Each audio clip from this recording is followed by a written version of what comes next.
उत्तर प्रदेश की सियासत में एक बार फिर बड़ा सन्मान। यादव परिवार, जिसकी कहानी मुलायम सिंह यादव के दौर से शुरू होती है और आज उसी परिवार से एक और नाम ने सबको चौंका दिया। 38 साल की उम्र में प्रतीक यादव का अचानक निधन। प्रतीक यादव समाजवादी पार्टी प्रमुख अखिलेश यादव के सौतेले भाई और मुलायम सिंह यादव की दूसरी पत्नी साधना गुप्ता के थे। उनकी पत्नी अपर्णा यादव, जो भारतीय जनता पार्टी से जुड़ी है, वे यूपी महिला आयोग की अध्यक्ष थी। इस दुखद घटना के बाद गहरे सदमे में, लेकिन सबसे बड़ा सवाल यह है कि क्या ये सिर्फ एक मेडिकल इमरजेंसी थी या फिर इन 120 मिनटों में भीतर कई ऐसे राज छिपे हैं जिसके पर्दे अब पोस्टमार्टम रिपोर्ट खोल रहा है। एक बड़ा सवाल, आखिर प्रतीक यादव की मौत कैसे हुई? रात के समय अचानक उनकी तबीयत कैसे खराब हुई और सुबह 4 बजे से लेकर 6 बजे के बीच इन 2 घंटों में क्या हुआ? नमस्कार, आप देख रहे हैं आनंद टीवी नेशनल। मैं हूं आपके साथ प्रज्ञा पांडे। सुबह 4 बजे तबीयत अचानक बिगड़ी, किचन में गिरने की जानकारी। 5 बजे परिवार ने अस्पताल को सूचना दी, एम्बुलेंस मौके पर पहुंची। 5:30 बजे मेडिकल टीम ने प्राथमिक जांच की। 6 बजे डॉक्टरों ने ब्रॉड डेड घोषित किया।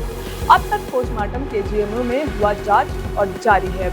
4 बजे से 6 बजे तक का यह जो 2 घंटे का वक्त है, इसमें ही 38 साल के प्रतीक यादव की मौत का पूरा रहस्य छिपा माना जा रहा है। घटना के समय उनकी पत्नी अपर्णा यादव दिल्ली में थी और घर पर मौजूद थी। ऐसे में अचानक 4 बजे के आसपास तबीयत बिगड़ने पर कई सवाल उठ रहे हैं। फिलहाल कई तरह की आशंकाएं भी जताई जा रही हैं। कई थ्योरी सामने आ रही है कि क्या यह नेचुरल डेथ थी या फिर किसी तरह की बाहरी वजह।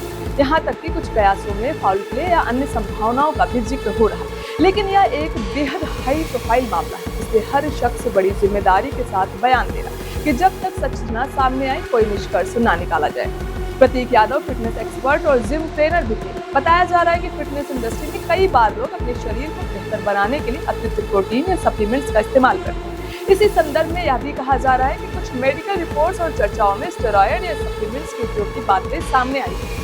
कहा जाता है कि पहले उन्हें किडनी से जुड़ी समस्या हुई, फिर उसका असर लीवर पर भी पड़ा, क्योंकि शरीर में प्रोटीन प्रोसेसिंग का प्रमुख काम किडनी का होता है। किडनी में दिक्कत के कारण शरीर में सूजन जैसी समस्याएं भी बताई जा रही हैं। आपको बता दें कि प्रतीक यादव का निधन सुबह करीब 4 बजे हुआ। उनकी हालत अचानक गंभीर हुई और वह किचन की ओर गए, जहां गिरने की बात सामने आई। इसके बाद करीब 5 बजे परिवार की ओर से अस्पताल को सूचना दी गई और एम्बुलेंस मौके पर पहुंची। उन्हें तुरंत सिविल अस्पताल ले जाया गया, जहां डॉक्टरों ने जांच के बाद उन्हें मृत घोषित कर दिया।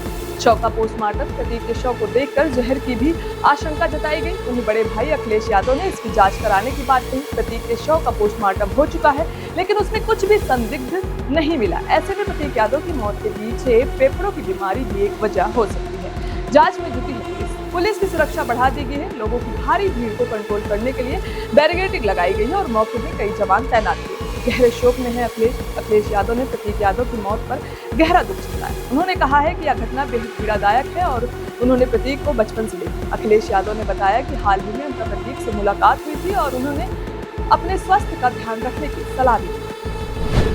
प्रतीक की मौत पर अखिलेश यादव का बयान, मैंने प्रतीक को बचपन से देखा है, यह दुखद है, आज वे हमारे बीच नहीं। हमें इस बात का बहुत दुख है, वे जीवन में आगे बढ़कर काम करना चाहते हैं।